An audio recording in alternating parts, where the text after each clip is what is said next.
Hey everybody, Mike Bird coming at you with another video. Today we're going to talk about how doing this to your bike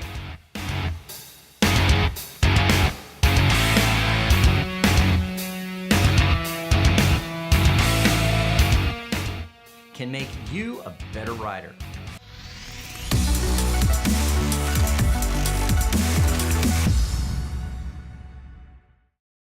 So hey fellow bikers, how's it going out there today?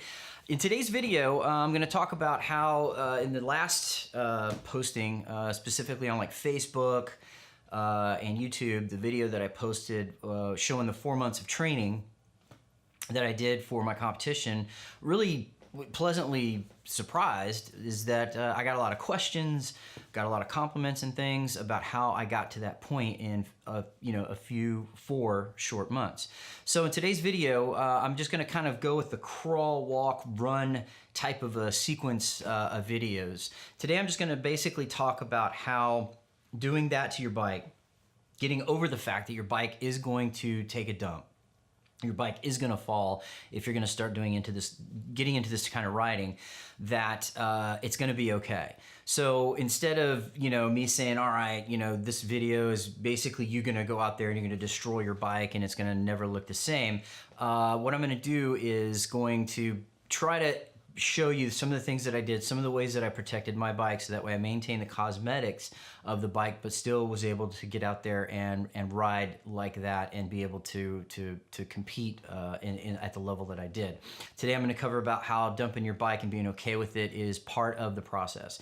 The second thing I'm going to do is probably do some modification tutorials about what I did to the bike. What I found out is there's a ton of videos, how to change your oil, how to change an air filter, how to change the front forks, how to do all kinds of customizations. What's not out there is the particular modifications that I wanted to do to get my bike ready to be competitive and to be a competitive ready bike. There wasn't a whole lot of stuff on there, like how to do the solo seat, the clutch, adjustable clutch installation, things like that. So I'm going to supplement this video with those types of videos as well. So again, if you like what you see, if you want to see more of it, if what I'm telling you really does kind of resonate in your head, do me a favor, hit that subscribe button, hit that like button, leave me some comments. Let me know how you think these are going and what you'd like to see, and we'll go from there. So again, I was looking at things that you could do to protect your bike. The first thing I found was that obviously the crash guard, the engine guard, engine guards are going to be the things that's going to come in contact with the asphalt. So what I found was EagleEyes goodies, which is where I've gotten these. These are little plastic connectors, or plastic protectors. Basically, this is what they look like. I buy a set. They come with the front and the rear. So these go on the front engine guards, and this goes on the saddlebag guards, and they come in sets. So there's another set here, so you have a total of 4. You can buy just the fronts or just the rears, depending on how much you're going through them. But on a whole, for these pretty much work well for me. They're relatively cheap. They're just plastic, and they run about roughly $25–30 from EagleEyesGoodies.com. Again, there's going to be a link in the description for these. These work pretty well for me, only because they're replaceable. They're plastic. Cosmetically, they don't really take away from the bike very much, so that's why another reason why I like these. They kind of go with the bike a little bit more, so I use these actually quite a bit. This is probably my 3rd or 4th set from riding, and you'll go through these fairly well. Another type of protector are going to be these collar. They look like hockey pucks, and they basically kind of connect with a couple of screws onto your crash guards and onto the saddlebag guards. So those work well as well. Again, it's just personal preference. They come in aluminum, stainless steel. They're a little bit more pricey. They probably last a little bit longer. I just prefer these plastic ones. Just cosmetically, they work for me. So those are also out there as well. I'll post a link in the description for those.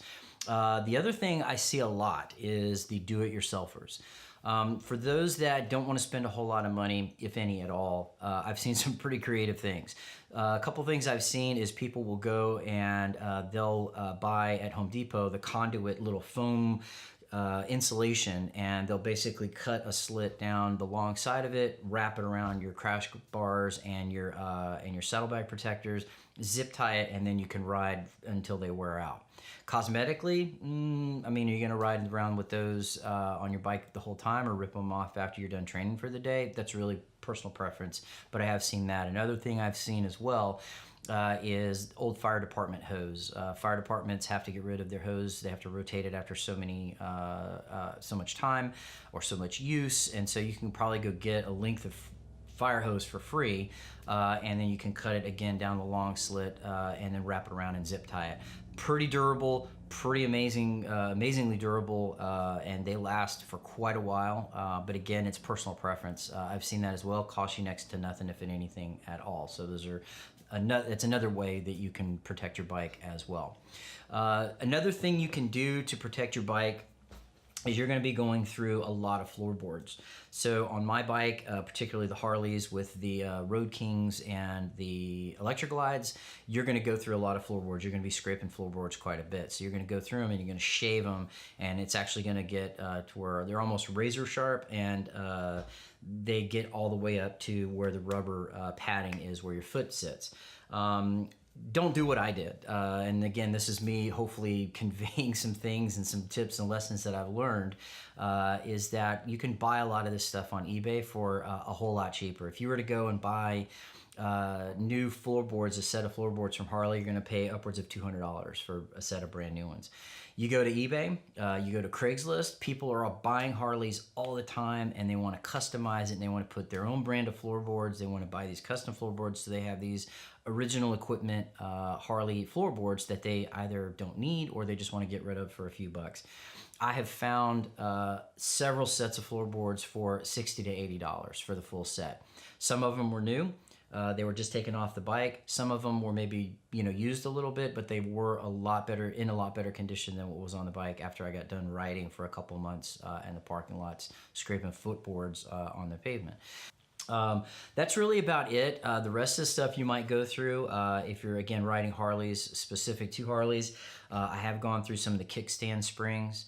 Those kickstand springs do scrape on the ground after a while on the left side. If you're doing a lot of left side turns and you're scraping, that spring does get worn down and can wind up failing. So you're gonna might want to get some of those as well. Those they're not expensive from a Harley dealership. You can go and buy those, and just I keep an extra couple in my saddlebags. They don't take up a lot of room. They don't weigh anything. So those are the things that I do to kind of keep those spare parts on hand for when I get through them.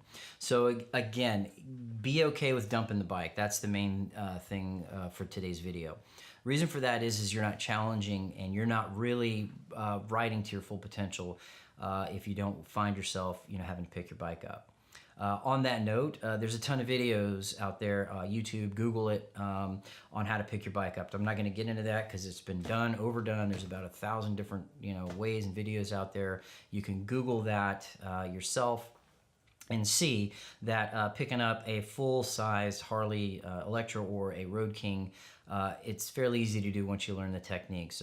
So again, be okay with turning your bike or dumping your bike onto the side. It's part of the process. It's part of the learning process. I can tell you there are days out there where the bike was on its side more than it was on two wheels. Frustrating, but you kind of have to push through that. You kind of have to keep going. And once you kind of get okay with that, you protect your bike as best you can, like I talked about before, you're going to be okay. Yeah, your bike's going to get a ding or scratch here and there, but again, to me, it adds character, and you're really pushing yourself, you're pushing your riding, and you're pushing your bike to perform at a level that most riders don't get to. And that's the whole reason you're watching this video, right? Okay, so again, just to recap, please, if you like the video, hit the subscribe button, hit the like button, let me know. This is my first kind of go at this. I'm new at vlogging, but I hope to put more information out there and more stuff out there that people can use and people like. So again, subscribe, like it, let me know your comments, and I'll be putting out future videos here to kind of go through more of the riding process. So hopefully you guys will tune in for that. Until next time, keep the rubber side down.